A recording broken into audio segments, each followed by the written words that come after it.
Okay, so next, if we have a convex minimum risk function, we want to solve the minimization problem. So the first algorithm we already saw before is the gradient descent algorithm. Gradient descent.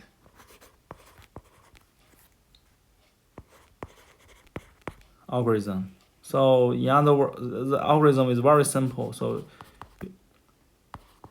you repeatedly, no matter where you start, you just it in the for loop. You iteratively solve the go down by the hill, go down by the gradient. Okay, so this is gradient and this is the learning rate. This is the gradient. So if we check the one-dimensional function, for example, if this is a very simple example, if we want to solve the minimization problem, we start here. If the gradient is this direction, we take a negative step. So this step, and then we go down, and we can find the minimizer. But gradient descent with different learning rate could be a problem challenge too. So there are some warning. Okay. Gradient descent algorithm may fail if learning rate epsilon is too large. Okay, I will show you in this example. For example, if the learning rate is too large, you're starting from here, you go down the hill, but with a very large step, you go to the other direction, you go down, but at some point, you go down a little bit, you move too much, you go back to this, you instead go down the hill on this side, you go to the upper side point on this side, so you're stuck over here. So fail to converge if the learning rate is too big. Second, it will be too slow.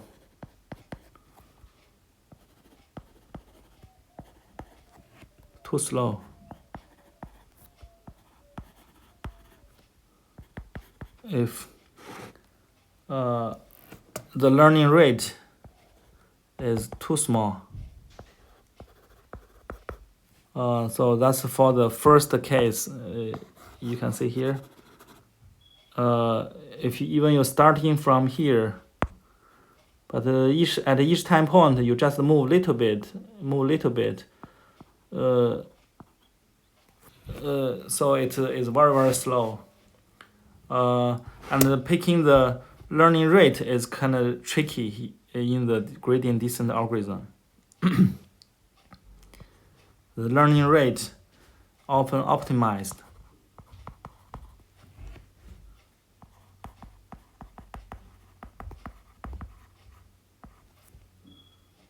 by a lot of trials and error.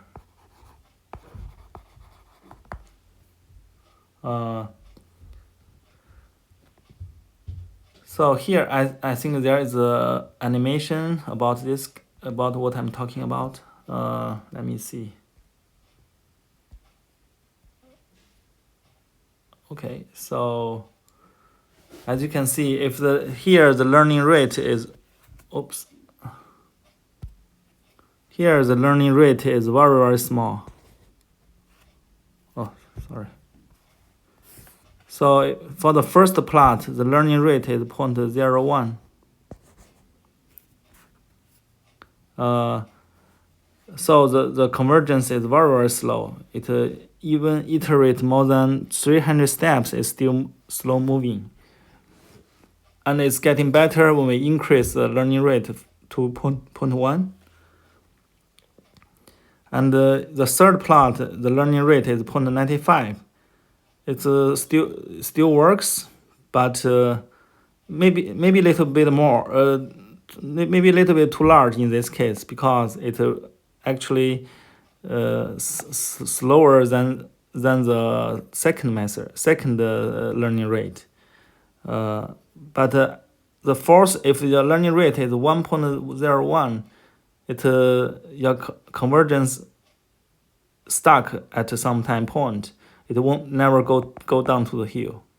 So that's what you need to keep in mind when you apply the gradient descent algorithm. Okay, the best value of the learning rate is hard to guess. One common technique is to dealing with the divergence to check whether a step of gradient descent increases the function value rather than decrease it. So if that's the case, you know the learning rate is too large. If that happens, you reduce the learning rate. And there is also some algorithm solve this problem to adaptive learning rate. I will say here. There is also a algorithm to fix this.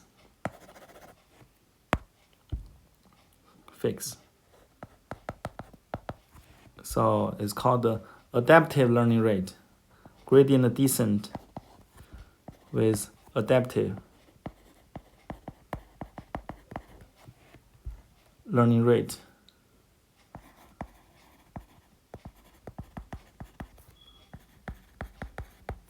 So here we keep the constant learning rate, right, 0.95. But this adaptive learning rate means as your algorithm goes, you adjust your learning rate. We will revisit this idea when we introduce neural network models. Okay, these adaptation methods could be also to solve the non-convex problems. For example, the neural network usually is non-convex. We will come back to this problem. And the interesting aspect of the gradient descent that this figure illustrates that it usually never reaches the local minimum. If you look at the animation here, if you look carefully, even it goes it just jumping around the minimum, but it usually never reaches the local minimum. Okay, so instead of the reaching this algorithm, the gradient descent algorithm is just getting very, very close to the local minimum, but never exactly reaches the true minimum. Thus, sometimes you apply different initial values, the minimizer is a little bit different. And we call this behavior a convergence. And when we have a feature space with more than one dimension, another problem arises, which so here even the one-dimensional the learning rate is a little bit tricky, right? But when we apply the complicated machine learning algorithms, we usually have more than one features, right? If that's the case, let's see. I'll give you one more example.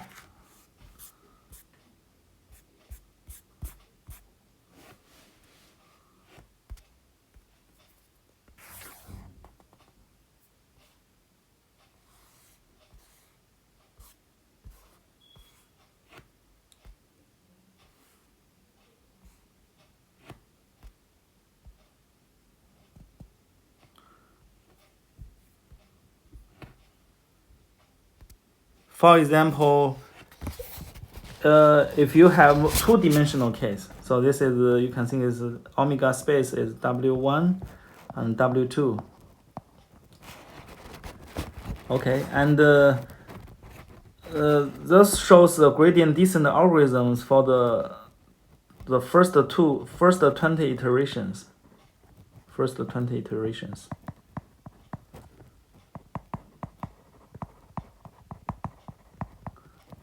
Okay. And for the first case, this is a little bit ideal regularized case, which is the minimized function. The target function here is w1, w2, and the function is just a relative w1 square plus w2 square. Okay, so you have the relative equal width between x direction and y direction for the each ellipse. So the gradient, the step function, the step learning rate is 0.105 here. But there is, if we like for the second, so this one is good. So after 20 steps, seems the function find the minimum. But if we apply the same learning rate, okay, apply the same learning rate for the second case, and this function is a little bit more ill conditioned. For example, this function is w2, which equals to 10 multiplied w1 square plus w2 square.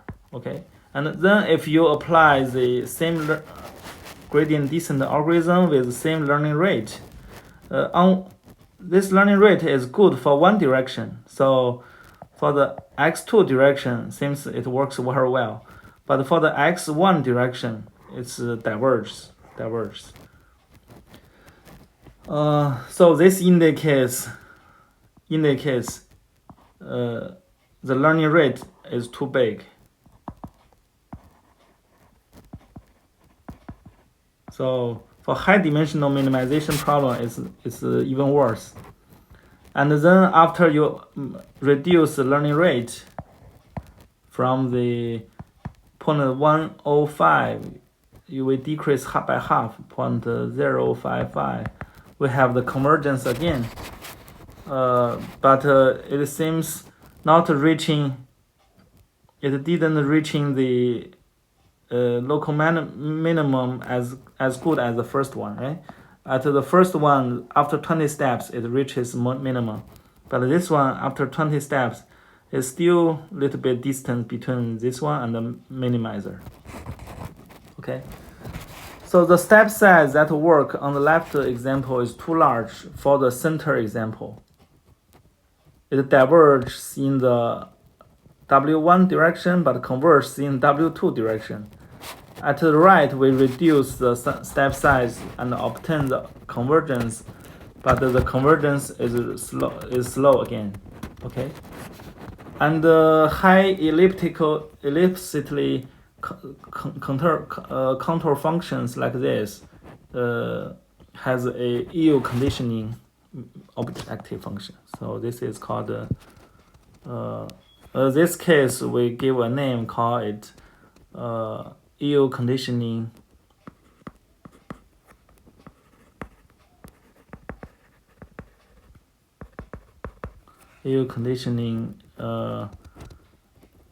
objective function.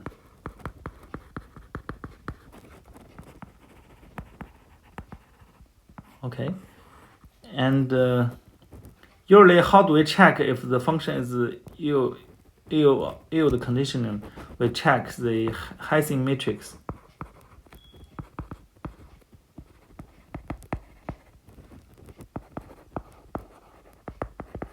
So usually it's H, which equals to the objective function f with respect to x1 second derivative, f with x1, x2. This is same. This is symmetric function, and this is omega x2. Okay. So usually the Hissing matrix. Okay, if the Hissing matrix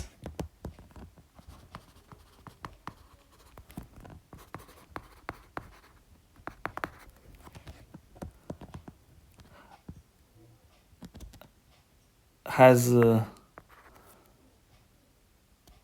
is how to say this?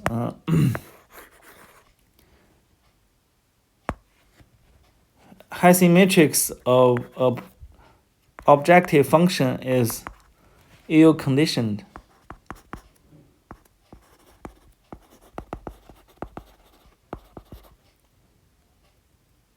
If its largest eigenvalue, because it's a matrix, right?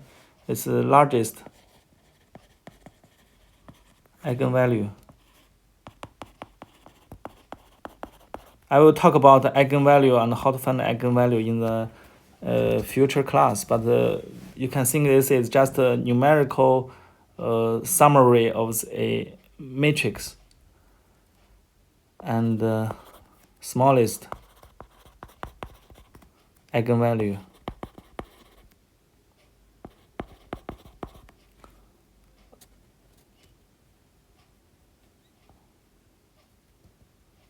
is